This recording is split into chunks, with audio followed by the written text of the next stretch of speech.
It's a nice calm day to cross the lake. Oh, never mind. Same lake 2 minutes later.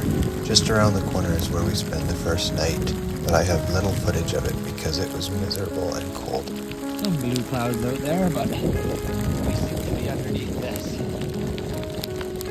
The next morning we rode to Camp 18, which had a cabin where we could set a fire and start drying off.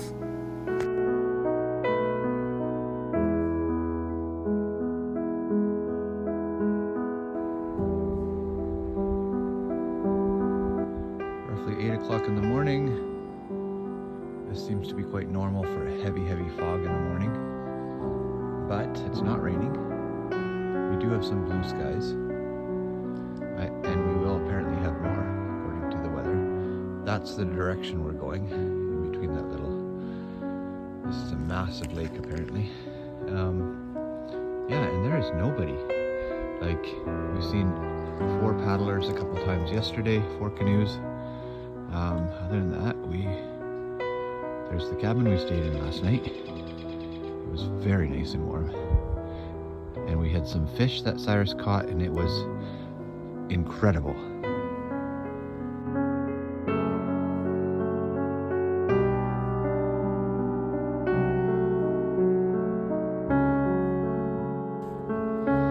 So much nicer going out. But there's not raining the whole time. Lots of blue in the sky.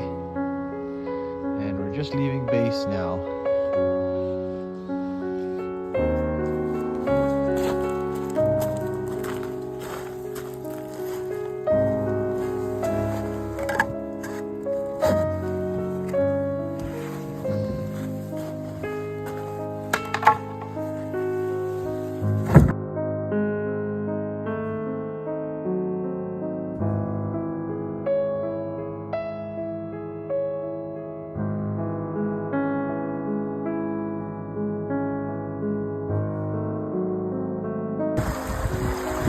Saturday morning, 12:30, or afternoon, however you look at it. We just pulled into this little spot here. The wind's picked up quite a bit in the wrong direction, so we'd be fighting the wind. And that looks like we're kind of getting a storm coming towards us, so we've decided to hang out here, let the storm pass, and hopefully it passes in the next couple hours and we can keep going. The storm is gone now. We've just rode for about an hour straight. Is that about right? An hour? In huge waves. Quite a bit of wind. And we just stopped here to take a break because it slowed down a bit. But that was exhausting because we literally couldn't stop paddling. Right, Si? Got to see an eagle flight way up in the sky with a hawk.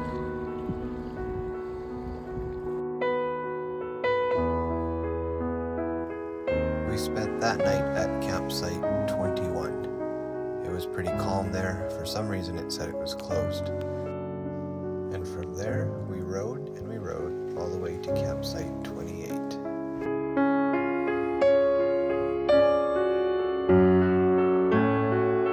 At campsite 28, we took part in the tradition of carving paddles and hanging them up on the wall by the cabins. I did a little one myself, and then I made one for Tansy, and we hung it up on the wall. So if you ever go to campsite 28 or 29, I can't remember, please try and find our paddles. So here we are at the end of Isaac Lake. Just an absolutely massively long lake that goes into the river. Comes the river, and then we get to canoe through this.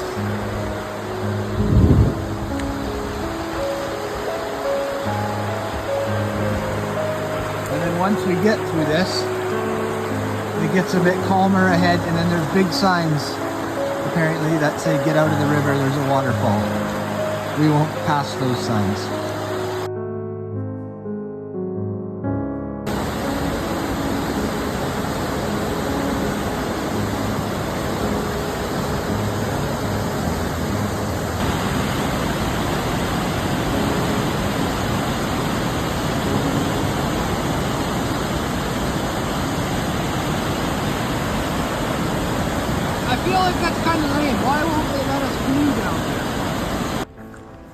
portages were a little more difficult for us because our little wheels kept falling off constantly.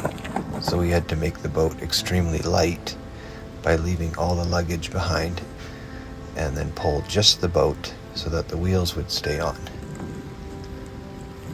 Once we got the boat by, we would walk all the way back, sometimes up to 2.5 kilometers, to go get our luggage. Kind of a long way of doing it, and then we'd come back with all of our luggage. So every portage took us about twice as long as it would for any normal person who brought a normal canoe portage. Shortly after getting into the river, we seen this guy.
Bye.